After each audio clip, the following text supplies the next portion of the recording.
تو پھر وہ آداب کی رعایت کے ساتھ ہوگا، اس کی پوری حقوق کی ادائیگی کے ساتھ ہوگا، تو پھر وہ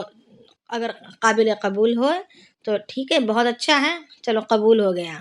مگر اب اس کی حفاظت، یعنی اعمال قبول ہوتے ہیں اخلاص سے، اور پھر وہ باقی رہتے ہیں اخلاق سے۔ اخلاق اگر ہمارے اچھے رہیں گے تو ہمارے قابل قبول اعمال بھی باقی رہیں گے۔ اگر اخلاق ہمارے بگڑ گئے تو پھر ہمارے قابل قبول کیے ہوئے نیکیاں برباد ہو گئیں، یہ ہماری پانی کی طرح بہہ کر نکل جائیں گی، سارے اعمال پانی کی طرح بہہ کر نکل جائیں گے، ہمارے ہاتھ کچھ نہیں آئے گا۔ تو جس جگہ پر ہم اعمال کرتے ہیں اسی جگہ پر اپنے اخلاق کو بھی سنوارنا ہے، اپنے دل کو سنوارنا ہے، اپنے اخلاق کو سنوارنا ہے، تاکہ ہمارے یہ محنت سے کیے ہوئے اعمال باقی رہیں، یہ ضائع نہ ہوں۔ السلام علیکم۔ جی وعلیکم السلام۔ مجھے پوچھنا تھا، جیسے پتا تو اپنی کتاب میں تو انسان صحیح چل رہا ہوتا ہے نا، ہاں کبھی ایسا ہوتا ہے کہ انجانے میں کسی کے ساتھ زیادتی ہو گئی تو انسان معافی تلافی کر لیتا ہے، لیکن جو صرف حسد کی وجہ سے ہی مطلب ایک بندہ مخالفت کرتا رہے اور اس کے پیچھے صرف حسد ہی ہو، مطلب اس کو کیسے ہم ٹریٹ کر سکتے ہیں؟ صرف پڑھنے سے تو بات نہیں بنتی ہے، ویسے تو کل ہے کہ یہ پڑھ لیں، یہ دعا پڑھ لیں، اللہ حسدوں سے بچاتا بھی ہے، لیکن اس میں کیا کیا جائے؟ یعنی حاسدوں سے بچنے کے لیے جی ایک تو یہ کہ ہمیں اپنی نعمتوں کو چھپانی ہے۔ حسد کب پیدا ہوتا ہے؟ جب ہم نعمتوں کو بڑا چڑھا کر ظاہر کرنے لگتے ہیں۔ تو نعمتوں کو اگر کہیں حاسدوں کا خوف ہو تو پھر اپنی نعمتوں کو چھپایا جائے، ظاہر نہ کیا جائے، اور ان کو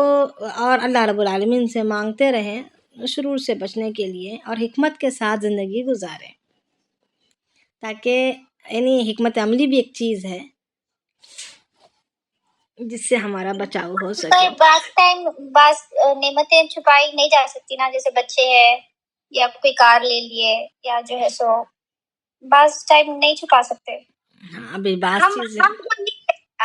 ہم صبح اور شام کے جب اذکار کرتے ہیں تو اگر ہم یقین کامل سے کریں کہ ہم نے کر لیے، فائن، اب اللہ فرشتے بٹھا دے گا،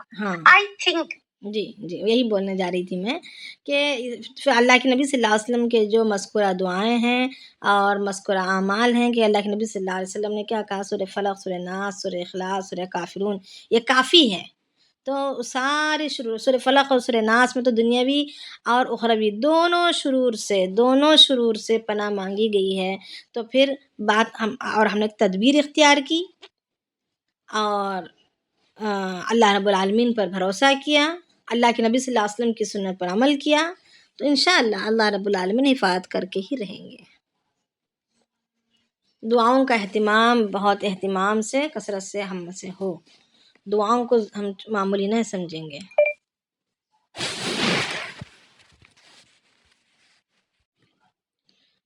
جی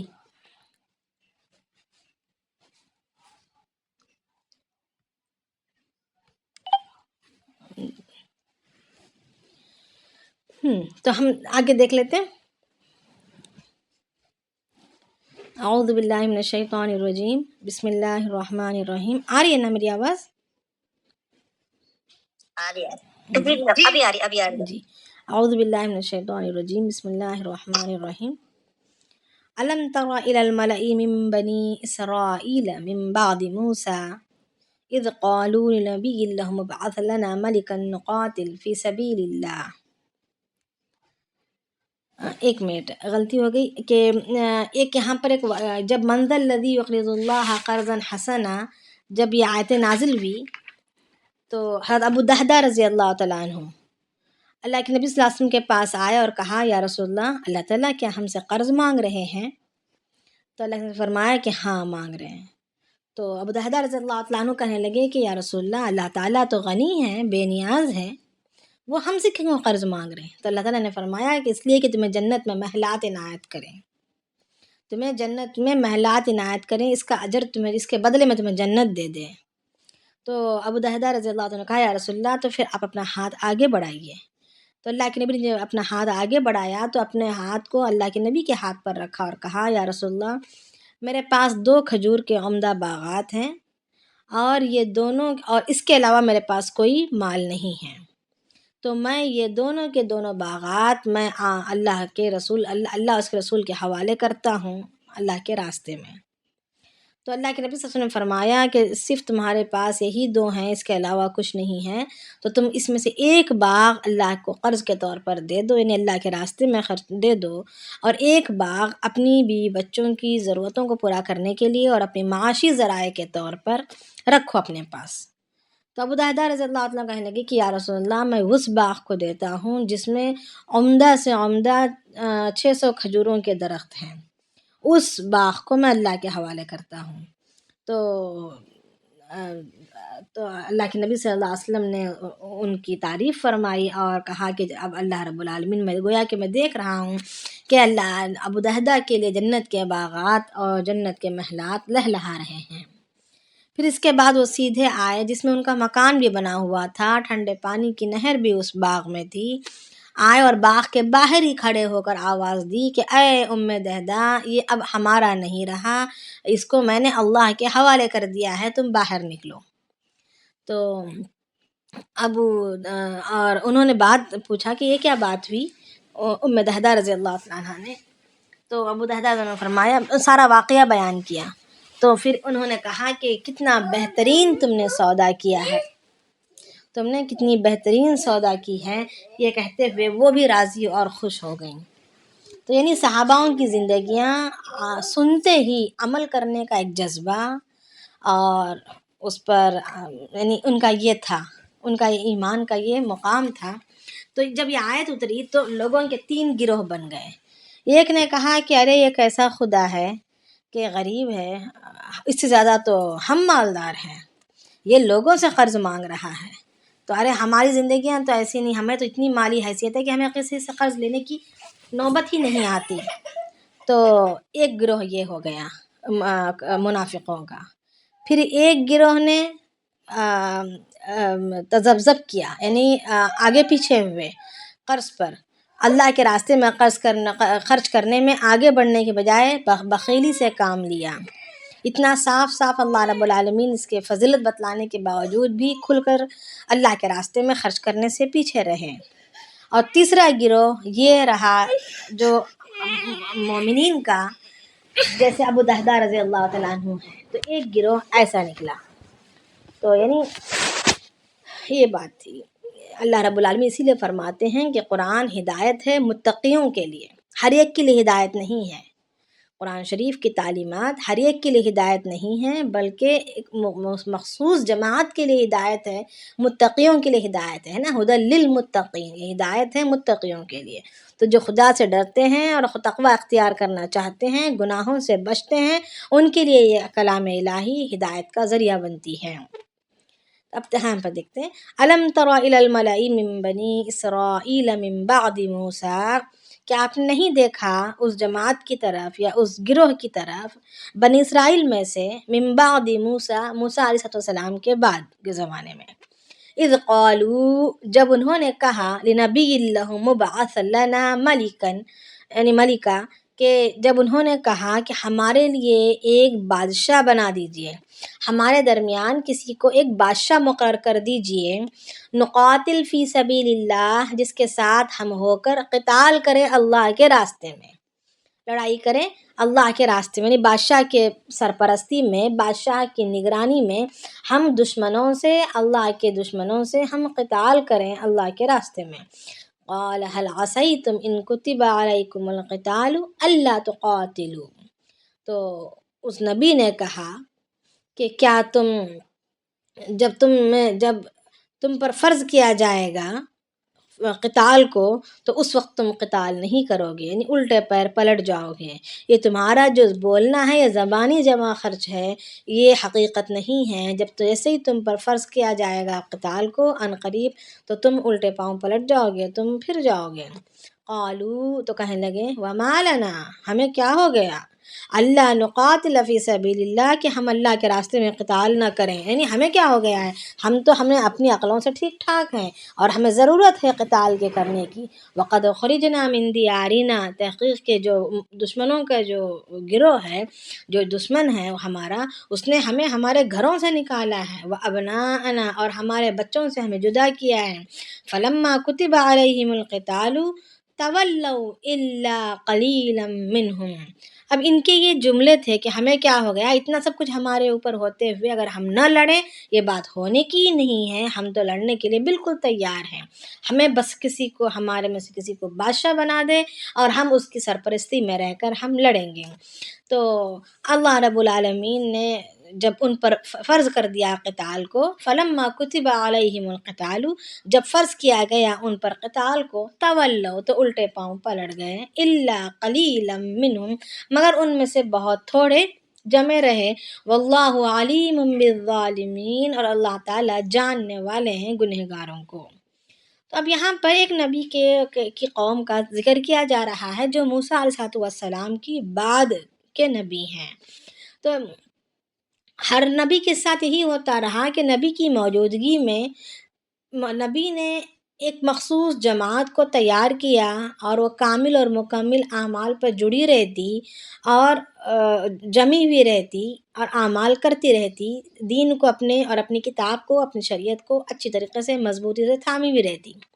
پھر جیسے ہی نبی دنیا سے چلے جاتے اور دھیرے دھیرے زمانے کو بعد ہوتا چلا جاتا، یعنی دوری ہوتی چلی جاتی، تو نفس و شیطان کے دھوکے سے ان میں کمزوریاں آنا شروع ہو جاتی۔ جب کمزوریاں آنا شروع ہو جاتی تو پھر اس جماعت کے ساتھ جو برکتیں رہتی، جو اللہ تعالیٰ کی جو مددیں رہتی، وہ بھی دھیرے دھیرے کم ہونا شروع ہو جاتی۔ اسی طریقے سے ہوتا رہتا۔ پھر جب ان کے اندر جب سرکشی جب زیادہ ہو جاتی، بہت انتہا کو پہنچ جاتی، یہ لوگ بالکل ہی دین سے دور ہو جاتے، تو پھر اللہ رب العالمین کسی اور نبی کو دنیا میں مبعوث فرماتا، اور وہ نبی پھر دوبارہ ان لوگوں کی، ان انسانوں کی ہدایت پر محنت کرتے اور ان کو راہ راست پر لے آتے، ان پر محنت کی جاتی اور ان کو راہ راست پر لایا جاتا۔ اسی طریقے سے موسیٰ علیہ السلام کے زمانے کو جیسے جیسے بعد ہوتا چلا گیا تو پھر سرکشی بڑھتی چلی گئی، سرکشی یہاں تک بڑھی کہ ان سے مددیں ہٹنا شروع ہو گئیں، ان سے مددیں ہٹنے لگی۔ جب اللہ تعالیٰ کا یہ شروع زمانے سے، شروع دنیا سے اللہ تعالیٰ کا یہ ضابطہ ہے، یہ قانون ہے کہ جب اللہ کی مانی جاتی ہے تو اللہ تعالیٰ ان کی پوری مدد فرماتا ہے، نصرتیں بھی کرتا ہے، نصرت بھی کرتا ہے، مدد کے صرف مدد نہیں بلکہ نصرت کرتا ہے، اور ان کے دشمن پر ان کو غالب کرتا ہے، دشمن کو ان کے ہاتھوں خاتمہ کروا دیتا ہے۔ یہ اللہ تعالیٰ کا اصول ہے۔ مگر جب وہی قوم میں جب اعمال کی خرابی آنا شروع ہو جاتی ہے، اعمال میں بگاڑ آنا شروع ہو جاتا ہے، دنیا ان کے اندر بسنا شروع ہو جاتی ہے، اخلاق بگڑتے ہیں، دین بگڑتا ہے، ان کی انسانی تہذیب بگڑ جاتی ہے، تو پھر اللہ رب العالمین کسی اور دشمن کو ان کے اوپر مسلط کر دیتا ہے، پھر وہ ان کے گھروں کو اجاڑ دیتا ہے، ان کی اولادوں کو تباہ و برباد کر دیتا ہے، ان کی اولادوں کو قیدی بنا لیتا ہے، ان کی عورتوں کے ساتھ ذلت کا معاملہ کرتا ہے، ساری چیزیں ہونا شروع ہو جاتی ہیں۔ یہ شروع دنیا سے یہی اصول اور یہی ضابطہ چلتا ہوا آ رہا ہے۔ تو اسی طریقے سے حضرت موسیٰ علیہ السلام کے پاس کے بعد بھی ایسے ہی ہونے لگا۔ جب ایسے ہی ہونے لگا تو پھر جو ہے جو کچھ گنتی کے نیک خصلت لوگ تھے وہ دعائیں کرنے لگے کہ اللہ ہمیں ایک نبی دے۔ تو اب جو ہے دشمن ان پر ایسے غالب آ گیا، جالوت نام کا ایک ظالم بادشاہ ان پر ایسے مسلط ہوا، ان بنی اسرائیلیوں پر، کہ ان کی بستیاں اجاڑ دی اور ان پر غالب آ کر ان سے تابوت بھی چھین لیا۔